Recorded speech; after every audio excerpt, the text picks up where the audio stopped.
नमस्कार। आज मैं आप सबके साथ अपनी लाइफ का एक बहुत ही इम्पॉर्टेंट जो बात है वो सबके साथ शेयर करना चाहती हूँ।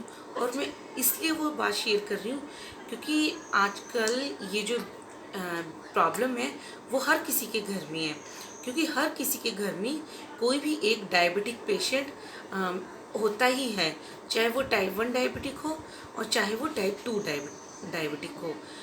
क्योंकि मैं खुद अपने बच्चे को टाइप 1 डायबिटिक है उसे डील कर रही हूँ, तो मैं अपना एक्सपीरियंस आपके साथ शेयर करना चाहूँगी कि किस तरह से मैंने अभी तक 2018 से जब मुझे मालूम चला कि मेरा 4 साल का बेटा जो है वो टाइप 1 डायबिटिक है, और अभी तक कैसे मैं उसको डील कर रही हूँ, क्या मैं उसके साथ उसे डाइट दे रही हूँ, किस तरह से मैंने क्या क्या मतलब फेस किया, वो सब आपके साथ शेयर करना चाहूँगी ताकि आप लोगों को भी जो गलतियाँ मुझसे हुई हैं वो आप लोग अपनी लाइफ में ना करें।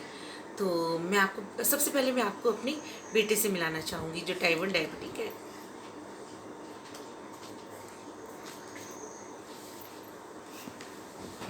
तो ये है मेरा बेटा, इसका नाम है रणवीर, और ये टाइप 1 डायबिटिक है।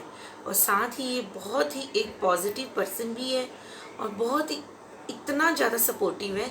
ये अपने इंसुलिन खुद लगाता है, खुद इंजेक्ट करता है, और जो भी मैं डाइट फूड दूंगी ये उसको फॉलो करने की पूरी 99% कोशिश करता है। क्योंकि बच्चा है, कभी मन तो करता ही है कि हम मीठा भी खाएं, क्योंकि हमारा भी मन करता है। तो मैं देती हूँ इसको, लेकिन एक क्वांटिटी में, पोर्शन साइज़ में देती हूँ, वो भी 15 डेज़ में कभी। या अगर गलती से इसने खा लिया है तो इसकी नेक्स्ट मील जो वो टोटली मैं टोटली शुगर फ्री करने की कोशिश करती हूँ। जैसे इसे करेले का जूस देती हूँ, ये करेले का जूस ही पीता है, साथ में मैं और मेरी बेटी भी पीते हैं, ताकि इसे कभी भी ये फील ना हो कि यही पी रहा है, इसके लिए कोई एक सजा है, कोई पनिशमेंट है। तो हम भी उसको इंजॉय करते हैं और ये भी उसे पीता है, और ये काफ़ी कोऑपरेटिव है। और ये बहुत अच्छी ड्राइंग करता है। कभी हम दिखाएंगे अपने आने वाले व्लॉग्स में आपको इसकी ड्राइंग्स में। तो जाओ, अभी ये कार्टून ही देखने जा रहा है, इसका डिनर हो गया है। क्योंकि एक पर्टिकुलर एक फ़िक्स टाइम है, 8-1-8, मतलब 8 AM morning breakfast, 1 PM lunch, और 8 PM ही, वैसे 7:30 to 8 PM के बीच में हम इसे डिनर दे देते हैं। क्योंकि रात को 10 बजे फिर इसे लास्ट जो 4th इंजेक्शन है ग्लार्जिन का वो लगता है। तो मैं बताना चाहूँगी कि ये बात है 2018 की, और उस वक्त ये लोअर KG में पढ़ता था। तो ये जब ये स्कूल से आया तो ये इसे फीवर था, और वो मतलब मैंने सोचा शायद स्कूल का कुछ थक जाते हैं बच्चे, खेलते हैं, तो हमने इसे लंच जैसे करवाने लगी, तो इससे लंच नहीं हुआ, और बिना लंच किए ये मतलब मैंने इसे थोड़ा सा जैसे खिलाया, जूस वगैरह पिला दिया, और ये सो गया। और मुझे याद है कि इसने जूस पीने के बाद इसने वॉमिट की थी, मुझे अभी भी याद है। फिर मैंने इसे क्लीन किया और सुला दिया।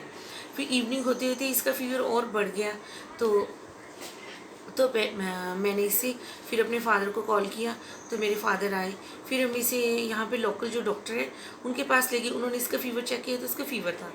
फिर इन्होंने फ़ीवर की दवाई दे दी, और फिर भी इसका फ़ीवर ठीक नहीं हुआ। फिर रात को मैंने इसे सोचा कि ये मतलब सब्जी रोटी नहीं खा पा रहा था, तो मैंने इसे मैगी बना दी, कि नॉर्मली बच्चे मैगी तो खा ही लेते हैं कि पेट भरना है और दवाई देनी है इसे। लेकिन इसने मुझे मतलब एक एक चीज़ अभी तक याद है कि थोड़ी सी इसने मैगी खाई और इसने तब मैगी खा के भी इसको वॉमिट होगी। तो फिर हल्का फुल्का सा कुछ खिलाया होगा, तो फिर मैंने इसे मेडिसिन दे दी, लेकिन इसकी तबीयत तब भी ख़राब रही। फिर नेक्स्ट डे हम इसे टांडा मेडिकल कॉलेज लेके कांगड़ा, मैं धर्मशाला में रहती हूँ, डिस्ट्रिक्ट कांगड़ा में। तो मेरा भाई मेरे साथ गया और टांडा मेडिकल कॉलेज गए। वहाँ पे जो स्पेशलिस्ट थे, चाइल्ड स्पेशलिस्ट, उन्होंने इसका फिर एग्जामिनेशन किया, तो हमें बोला कि इसके नाक के नोस्ट्रिल है, इसके अंदर स्किन जो इंक्रीज़ कर गई है, और इसका एक सर्जरी होगी, माइनर ही होगी, लेकिन क्योंकि 4 साल का छोटा बच्चा है तो सर्जरी के नाम से तो वैसे हर कोई डर जाता है, चाहे माइनर हो मेजर हो। फिर हमने सोचा कि चलो सिचुएशन इसकी हेल्थ के लिए अगर ठीक है, तो हमने बोला कि ठीक है ऑपरेशन करा लेते हैं हम। तो फिर हमने उनसे दवाई वगैरह ली, तो उन्होंने बोला कि नेक्स्ट वीक 4-5 डेज़ के बाद हम इसका ऑपरेशन कर देंगे, माइनर सा होगा। तो हम घर आ गए, लेकिन घर में इसकी बहुत ज़्यादा कंडीशन ख़राब हो गई। फिर नेक्स्ट डे मैं और मेरा भाई से फोर्टिस कांगड़ा में ले गए। वहाँ पे डॉक्टर, मुझे याद है डॉक्टर अमोल, जिनका मैं बहुत थैंक यू कहना चाहूँगी, वो भी आर्मी से रिटायर थे, मेजर रैंक पे रिटायर हुए थे वो, डॉक्टर अमोल। उन्होंने इसका सारा एग्जामिनेशन किया और हमें दिन तक रुकने को कहा। उन्होंने इस दौरान हमें एक सिरप दे दी, क्योंकि इसकी चेस्ट बहुत ज़्यादा पंप कर रही थी, बहुत ज़्यादा, ये मुश्किल से मतलब ब्रीथ कर पा रहा था। और मैं, मेरा भाई, मेरे फादर और मेरे दोनों बच्चे जो हैं फोर्टिस कांगड़ा में ही थे।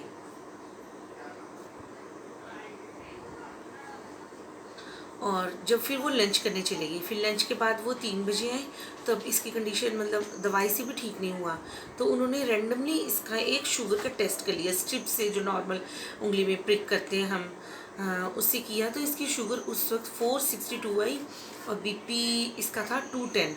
और इसको मतलब इमीडिएटली उन्होंने आइसोलेशन वार्ड में शिफ्ट कर दिया, और पूरा डॉक्टर्स की टीम, जो भी उनके सीनियर थे, जूनियर थे, सब इकट्ठे हो गए, और सिर्फ मेरे भाई को उन्होंने बुलाया।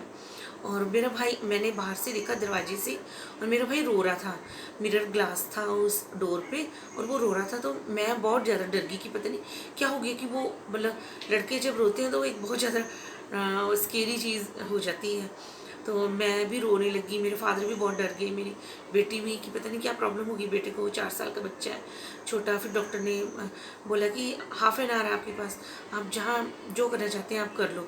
तो मैंने बोला कि आप 40 मिनट ट्रीटमेंट शुरू कर दो। कहते हमारे पास डॉक्टर नहीं है, और मतलब इतना हाफ एन आवर का टाइम दिया कि चंडीगढ़ जाना भी मुश्किल था पीजीआई में। फिर मेरे चाचा जी टांडा मेडिकल कॉलेज में नेवी से रिटायर हुए वो, फिर टांडा मेडिकल कॉलेज में जॉब करते हैं। फिर उन्होंने डॉक्टर से बात की, तो डॉक्टर ने बुला लिया, फिर इसे पीकू में शिफ्ट किया। फिर वहाँ से 3 दिन इसको पीकू में रखा, 10 डेज इसे जनरल वार्ड में रखा। पूरा इसका हर 1 आवर में इसको शुगर टेस्ट होता था, पूरी मतलब उंगली प्रिक कर कर के नब से बहुत ज़्यादा इसके टेस्ट हुए, बहुत ब्लड निकालते थे इसका, बहुत ज़्यादा मतलब बहुत ज़्यादा वो एक टफ़ टाइम था। लेकिन उस वक्त मेरे को एक वहाँ पे ट्रेनी डॉक्टर थे, मुझे नाम तो नहीं याद है उनका, उन्होंने मुझे इतना ज़रूर कहा था कि आप इसे ज़रूर एक बार किसी और डॉक्टर से कंसल्ट ज़रूर करना इस बीमारी के लिए। तो अभी 4-5 मंथ ही हुए थे हमें, 2018 मार्च में इसे डायग्नोज हुआ था, और अगस्त में मेरे फादर की सडनली डेथ हो गई। तो फिर वो सारा मैं नहीं जा पाई। फिर 2019 भी ऐसे बीत गया, ये बीमार रहा, फिर मतलब काफ़ी प्रॉब्लम में रहा ये। फिर 2020 में मतलब बहुत ज़्यादा कंडीशन जब इसकी ख़राब हुई, तो मैं इसे MHUL में, हमें एक हमारे नॉन हैं कन्वर सर, उन्होंने अपने एंड से हमें डॉक्टर के पास भेजा MH में। उनका नाम है डॉक्टर के शर्मा, और वो एक भगवान बन के हमारी लाइफ में आए। उन्होंने इसे सारा स्टार्टिंग से लेके मतलब अभी तक मतलब देख रहे हैं। फिर उन्होंने हमें हॉस्पिटलाइज बोला कि आपको 1 वीक के लिए हॉस्पिटलाइज होना पड़ेगा, ताकि मैं इसकी सारी एग्जामिनेशन करूं, और ये हॉस्पिटल में रह के ही होगा। इसको जो इंसुलिन दे रहा हूँ वो किस वक्त इसकी इंक्रीज़ करेगी, डिक्रीज़ करेगी, सब कुछ एग्जामिन करने के लिए हमें उन्होंने बोला कि आपको हॉस्पिटल में रहना पड़ेगा। तो लास्ट ईयर फुल लॉकडाउन में हम मई मंथ में हॉस्पिटल में एडमिट हुए, मैं और मेरा बेटा, और मेरी बेटी के साथ मेरी मदर रही। और फिर उन्होंने पूरा एक डाइट बनाई इसकी, मुझे समझाई। डॉक्टर हमें 2 साल तक हमें किसी भी डॉक्टर ने बहुत सारी चीज़ें दी जो नहीं की, मिसगाइड हुए हम अपनी गलती की वजह से, कुछ मतलब नहीं बताया, हमें अच्छे से गाइड नहीं किया। लेकिन उसका मतलब ज़्यादा हेल्थ पे असर जो हुआ वो मेरे बेटे को हुआ, वो भी परेशान रहा, हम भी परेशान रहे। फिर 2020 लास्ट से अभी तक हम डॉक्टर के शर्मा से ही इसका डायग्नोस करा रहे हैं। उन्होंने इसको जो टांडा वालों ने जो इंजेक्शन इसको दिया था वो था मिक्सटार्ड, जो कि बहुत एजड लोग जो होते हैं उन्हें दिया जाता है, जो कि बच्चे के लिए था ही नहीं, तभी ये बीमार रहता था, ये फेंट रहता था, इसे वॉमिट रहती थी, स्कूल नहीं जा पाता था, और बहुत ज़्यादा प्रॉब्लम रहती थी इसे, बहुत ज़्यादा, मैं आपको बता नहीं सकती, बहुत ज़्यादा प्रॉब्लम। एक 4 साल के बच्चे को एजड वाला मिक्सटार्ड इंसुलिन दे रही हैं, तो वो उसकी बॉडी पे किस तरह से रिवर्स असर किया उसका, बहुत प्रॉब्लम हुई। और डॉक्टर के शर्मा ने हमें जो अभी हम इंजेक्शन लगा रहे हैं वो है एस्पार्ट, जो कि हर 3 मील के साथ दिया जाता है। और रात को जो इसे 10 बजे इंजेक्शन लगता है वो है ग्लार्जिन। तो उन्होंने हमें बताया कि जो मील के साथ इंजेक्शन दे रही हैं उसका क्या वर्क है, जो ग्लार्जिन दे रही हैं उसका क्या वर्क है। तो इस तरह से उनकी गाइडलाइन में हमने इंजेक्शन इसे लगाते हैं। ये खुद ही लगाता है वैसे, और टचवुड अभी तक तो मतलब ठीक है। बीच में हो जाता है प्रॉब्लम, क्योंकि छोटा बच्चा है, डायबिटिक है, तो बीमार हो जाता है, क्योंकि अभी भी इसको स्किन की एलर्जी हो गई है, बारिश का मौसम है, तो इसके लिए क्योंकि ज़्यादा प्रॉब्लम हो जाती है। तो अब मुझे हर 3rd डे मुझे MH योल में जाना पड़ता है इसकी ट्रीटमेंट के लिए। डॉक्टर को दिखाना पड़ता है कि कितना ठीक हुआ, कितना कैसे हुआ, क्योंकि इस कॉन्शियस रहना पड़ता है। तो इस तरह से ये एक हमारी जर्नी रही।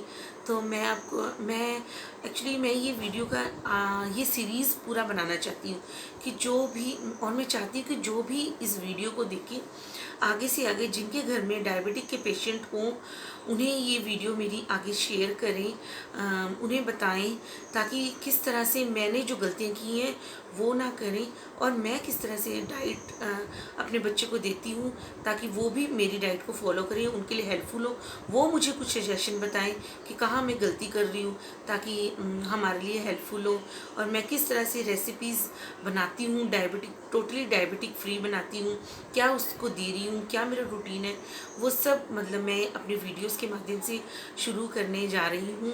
तो मुझे आप लोगों का सपोर्ट चाहिए, ताकि जो भी डायबिटिक लोग हैं उनको हम मेरी वीडियो से हेल्प मिले। वो हमें कमेंट सेक्शन में कमेंट करके बताएं कि किस तरह से मैं गलती कर रही हूँ, मुझे क्या करना चाहिए ताकि मेरे बच्चे के लिए भी वो हेल्पफुल हो, और मेरी भी कोई बात कोई किस तरह की सजेशन उनके लिए हेल्पफुल हो। तो मैं चाहती हूँ कि ज़्यादा से ज़्यादा जो भी ये लोग देखें तो मेरी वीडियोस को आगे से आगे शेयर करें। इसी के साथ धन्यवाद।